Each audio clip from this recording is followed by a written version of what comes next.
AI isn't hard. The way people explain it is. So let's simplify one concept at a time. Generative AI or GenAI is AI that can create things.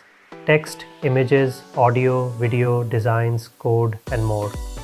Think of GenAI as a big umbrella category. Under this umbrella, you've got different types of models. One that specializes in language, one that makes images, one that creates audio or video, and one that writes code. So whenever you hear AI wrote this or AI generated that, you're seeing GenAI at work. GenAI isn't one tool.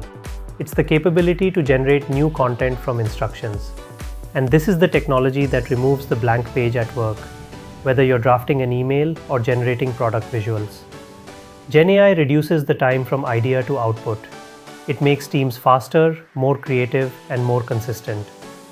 GenAI is everywhere now, and almost every modern AI tool sits under this category. One of the most important types of GenAI models is the LLM, the language specialist, which I'll cover in the next video. Once you master the foundations, the rest of AI becomes easy.